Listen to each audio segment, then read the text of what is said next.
But Whitney's death, everybody's going to be talking about it today, tomorrow, next week, next month. After I say what I say, I'm not talking about it anymore.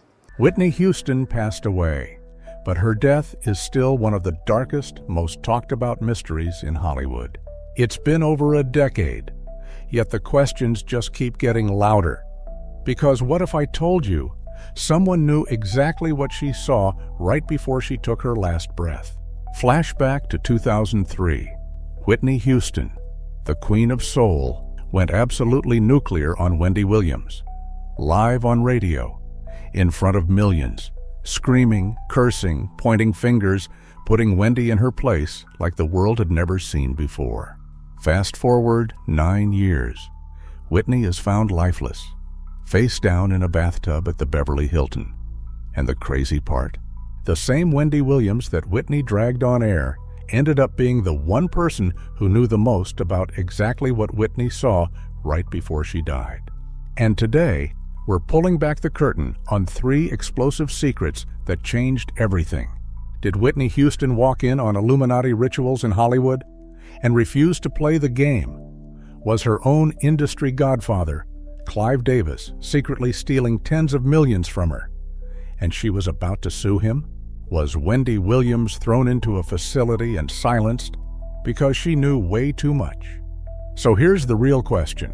Was Whitney Houston actually murdered because of what she saw? Stick with me, because right now we're flipping over every single rock and exposing the truth.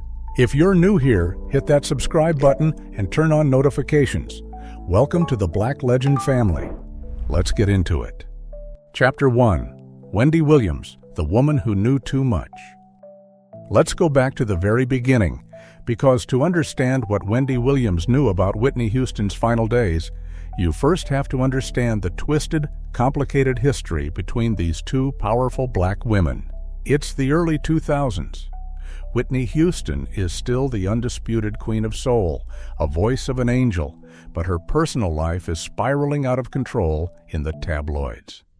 Her marriage to Bobby Brown is falling apart in public. The rumors of drugs, money problems, and family drama are everywhere. The entire world is watching her fall from grace. And then there's Wendy Williams, the self-proclaimed Queen of Media, a no-holds-barred radio shock jock out of New York City. Born in 1964 in Asbury Park, New Jersey, Wendy built her entire career on spilling the tea before spilling the tea was even a thing. She didn't just report celebrity drama. She lived for it. She dragged everyone from Mary J. Blige to Method Man with zero filter and zero fear. For years, Wendy had Whitney in her crosshairs. Every single week on her WBLS radio show, she would dissect Whitney's life like it was her own personal soap opera.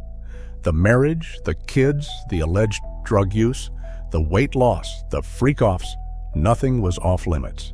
Whitney knew it. She heard every single word, and she was furious.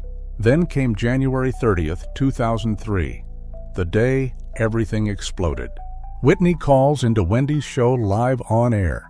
What was supposed to be a quick promo for her new album turned into one of the most legendary celebrity meltdowns in radio history. You can still hear the rage in Whitney's voice today.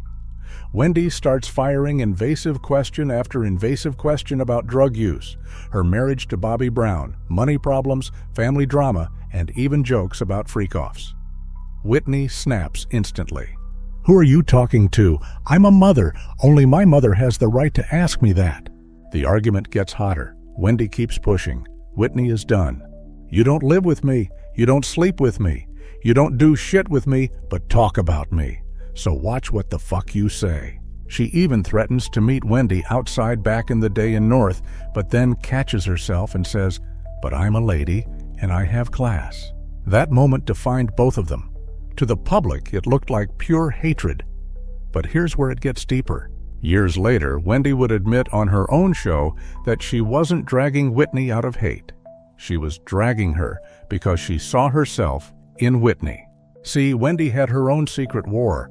For over 10 years, she was a full-blown crack cocaine addict, She spent 10 years sneaking, lying, betraying her family, waiting on Jerome Avenue in the Bronx for her drugs.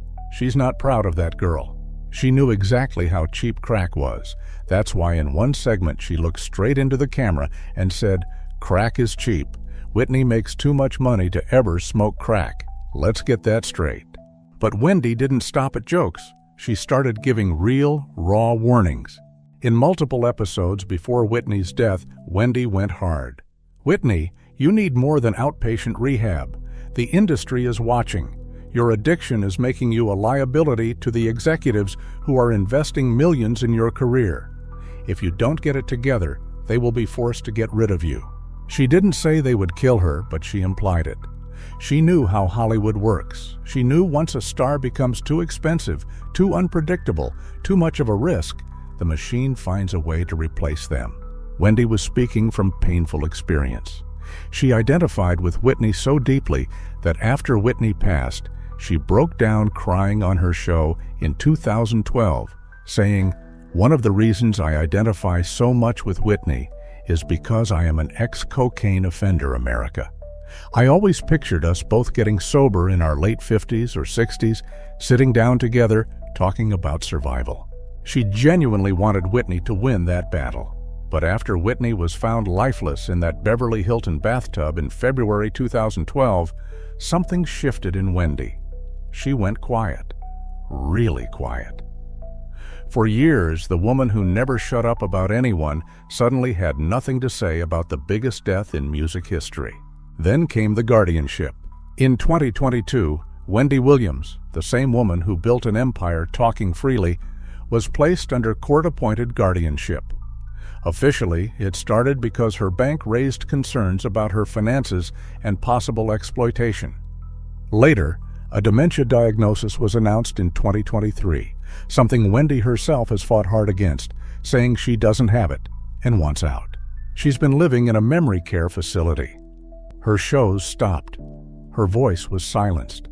Her family says they've been kept at a distance, and that's when the rumors exploded online. People started connecting the dots. Wendy knew too much. She had warned Whitney publicly. She understood the industry's dark underbelly better than most. And suddenly, the loudest mouth in media gets locked away right when she might start talking about what really happened to Whitney. Wendy Williams didn't hate Whitney Houston. She was the only one brave enough, or crazy enough, to say out loud what so many people in the industry were whispering behind closed doors. She saw the pattern. So many black superstars, especially the ones who refuse to play the game perfectly, end up destroyed by the very same demons the industry helped create. Addiction becomes the perfect cover story. She overdosed. She drowned. Tragic accident. Wendy lived that life. She fought that demon. And she tried in her messy, loud, controversial way to pull Whitney back from the edge. But Whitney didn't listen. Or maybe she couldn't. Wendy was just the messenger. The real question, the one that still keeps people up at night, is this. What exactly did Whitney Houston see in those final days that made her a threat? Because Wendy only talked about it. Whitney lived it. And that's exactly what we're diving into next. Chapter 2. What Whitney Houston Saw. Let's dive straight into the heart of the mystery that still haunts Hollywood more than a decade later. Picture Whitney Houston in February 2012, walking the halls of the Beverly Hilton Hotel in Los Angeles. She's there for Clive Davis's legendary pre-Grammy party, the same glittering event he's hosted for decades. Clive wasn't just her record executive. He was her industry godfather, the man who discovered her at 19, signed her to Arista in 1983, and built her into the biggest female artist the world had ever seen. Their bond looked unbreakable from the outside, but behind the scenes, something had been rotting for years. In the days leading up to her death, Whitney made a shocking discovery about the very contract that made her a superstar. According to persistent rumors and claims that exploded online after she passed, she found major loopholes in that 1983 deal. Loopholes that allegedly let Clive and the label quietly siphon off tens of millions of her royalties, publishing rights, and earnings. Whitney wasn't broke in the classic sense, but she was furious. She felt betrayed by the one man she trusted most. Family members and close insiders later said she was preparing to sue. She wanted her money back. She wanted the truth out. And she was no longer afraid to fight. But money was only the beginning of what she uncovered. Just days before she was found lifeless, Whitney reportedly walked in on something far darker, something she was never meant to see. Multiple accounts, including those tied to Wendy Williams' later comments, claim Whitney was exposed to the hidden rituals and secret gatherings that swirl through the upper echelons of Hollywood, the so-called Illuminati shenanigans that many artists whisper about but never speak aloud. She saw things that turned her stomach, things that made her skin crawl. She wanted no part of it. None. Eyewitnesses and family members described how traumatized she became almost overnight. The once confident superstar who lit up every room suddenly looked haunted. She started seeking Jesus with a desperation that surprised even those closest to her. She prayed more. She talked about faith more. She told people around her that she knew what she had seen, and she knew the price for saying no. One relative later recalled Whitney saying, with tears in her eyes, "They're going to come for me. They're going to come for my life because I refused to participate." She was scared, but she was resolute. She would not sell her soul. And then came the moment that still gives chills to anyone who watches the footage. Just hours before her death, Whitney crashed a live E! News interview that was happening right there in the hotel.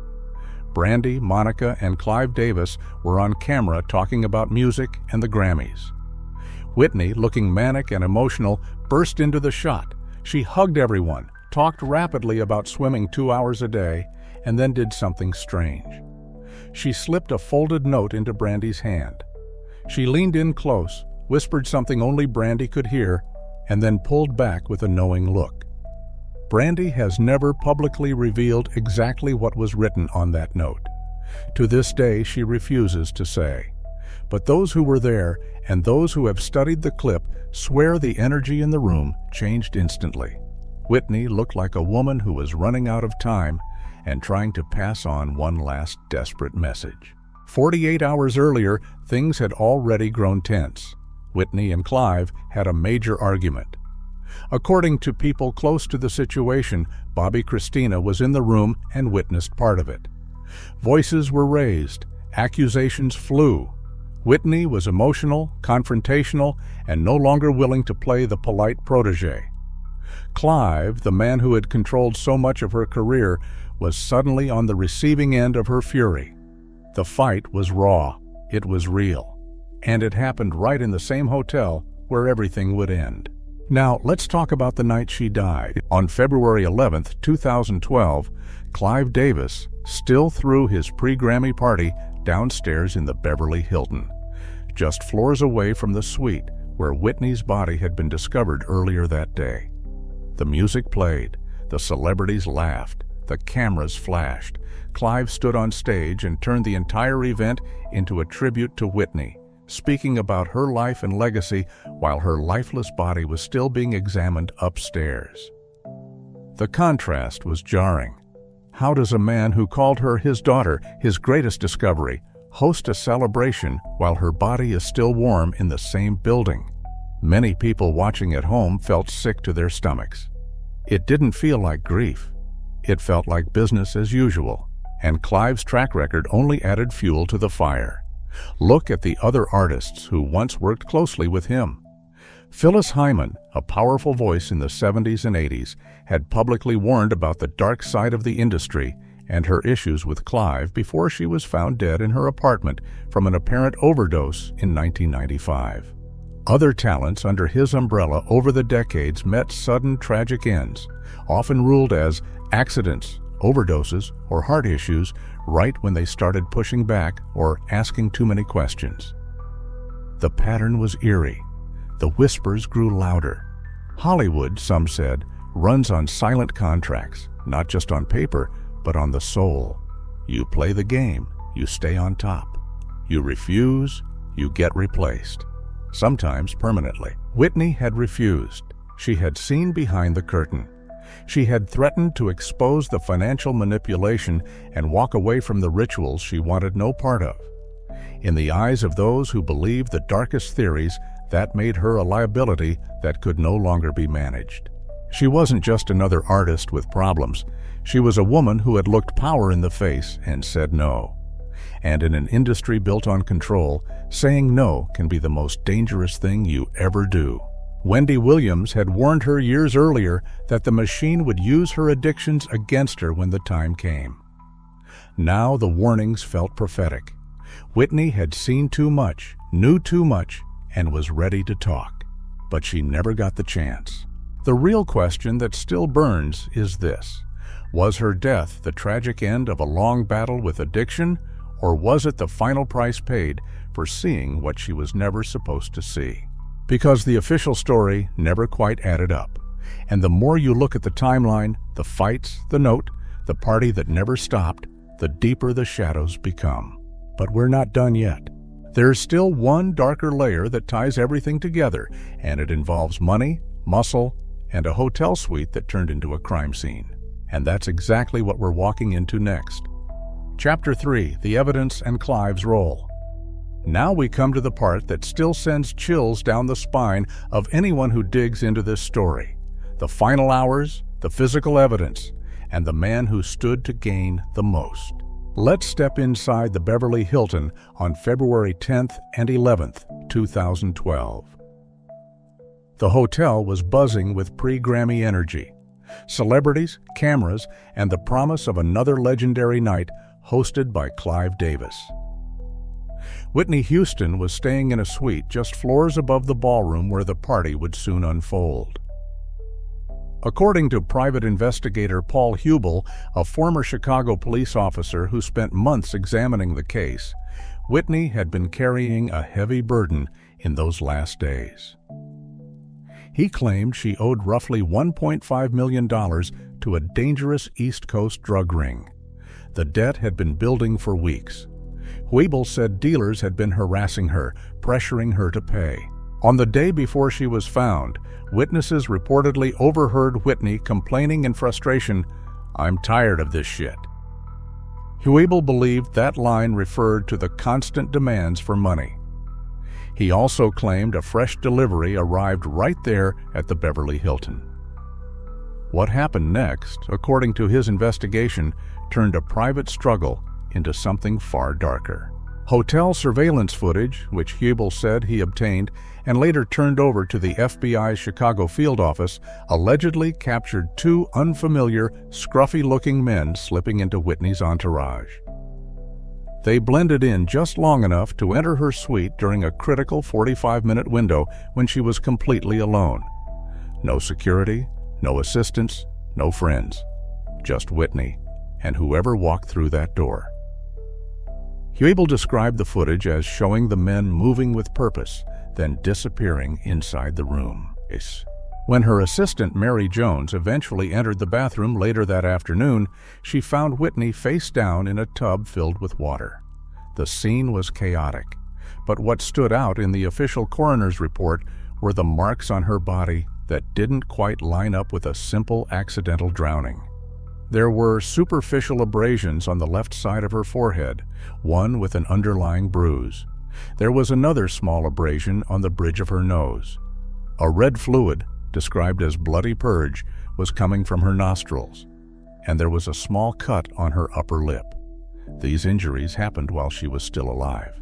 To Hubel and many others studying the report, they looked like classic defensive wounds, the kind you get when someone is fighting to protect themselves. The official autopsy, however, ruled the death accidental drowning, with contributing factors of heart disease and the effects of cocaine and other substances in her system. No homicide, no foul play listed. The wounds were noted but downplayed as superficial. Hubel insisted the full picture told a different story. He compiled video evidence, witness statements, and his detailed dossier, and handed everything to the FBI, pushing for them to reopen the case as a possible cross-state incident. To this day, there has been no public update from the Bureau confirming any new investigation. Now, imagine the contrast happening just a few floors below. While Whitney's body was still in that suite being examined, Clive Davis went ahead with his famous pre-Grammy party in the Grand Ballroom. The music played, the stars arrived, the cameras rolled. Clive stood on stage and turned the evening into an emotional tribute to Whitney, speaking about her talent and legacy while her lifeless body remained upstairs in the same building. Guests later described the night as surreal, somber, and strange. How does the man who once called her his greatest discovery, his protege, his musical daughter, host a celebration when the woman he helped make a legend had just been found unresponsive a short distance away? The optics left a lot of people uneasy. And then there's the question of who benefited. Clive Davis controlled large portions of Whitney's catalog, her publishing rights, and her legacy. After her passing, the value of her music and unreleased material only increased. Insurance policies, estate arrangements, and future earnings all came into play. He was the one person with the longest, deepest professional and financial ties to her. Some point out that many of the other major artists closely linked to him over the decades also faced sudden, tragic ends, right when they started pushing back or asking difficult questions. The pattern felt too consistent to ignore for those who believe the industry protects its own interests above all else. Add to this the final people around Whitney in her last hours. Ray J was said to be one of the last individuals to see her alive. He has spoken publicly about their complicated relationship, denying any involvement in what happened and insisting he was not in the room when she was found. Bobby Brown, her ex-husband, made comments in the aftermath that struck many as odd and vague, fueling even more speculation about the events leading up to that afternoon. Bobby Christina had reportedly been present during a heated argument between Whitney and Clive just 2 days earlier. Voices were raised, emotions ran high, the tension in that hotel was thick. When you lay all these pieces side by side, the debt, the alleged delivery, the surveillance window, the defensive-type injuries, the party that never stopped, the financial connections, and the people in her orbit, the official story starts to feel incomplete. The autopsy says accidental. Hubel's evidence suggests something far more violent and deliberate. There is no smoking gun court case. No one has ever been charged. No lawsuit from the family has directly accused Clive or anyone else of wrongdoing. Yet the details keep lining up in ways that feel too coincidental for comfort. This is where Wendy Williams comes full circle. Years earlier, she had warned Whitney on air that the industry would use her struggles as the perfect excuse when the time came to remove a liability. Wendy understood the machine. She had lived it. After Whitney's death, Wendy grew quieter on the subject than ever before. Then she herself ended up under legal guardianship, her voice silenced in a facility while rumors swirled that she knew too much and had to be kept quiet. The truth-seeking part of all this is simple.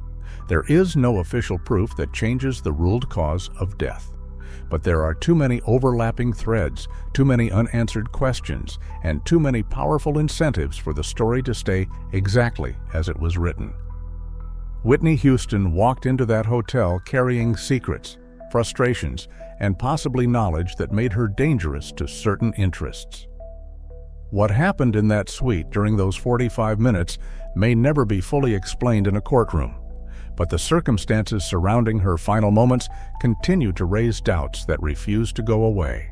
We've now walked through the warnings, the discoveries, the rituals she supposedly rejected, the money she wanted back, and the physical evidence left behind. It's time to tie every thread together and ask the question that still echoes more than a decade later. But let's put it all together. So here we are. Was Whitney Houston really murdered because of what she saw? Did her industry godfather Clive Davis play a role in her death? Or was this simply the tragic end of a woman battling addiction for years? The official story says accidental drowning, but the questions, the coincidences, and the patterns refuse to die. And now the biggest twist of all, Wendy Williams is reportedly preparing to return to television once her guardianship battle is over. The same woman who knew too much, who warned Whitney publicly, and who suddenly went quiet, is coming back. Will she finally say everything she's been holding in? Only time will tell. If this video made you think, drop your thoughts in the comments right now. Do you believe Whitney was taken out because she knew too much? What role do you think Clive Davis really played? Smash that like button if you want more deep dives like this, share it with someone who needs to see it, and subscribe with notifications on so you never miss the next one. Thank you for watching. Rest in power, Whitney. I'll see you in the next video. Stay curious.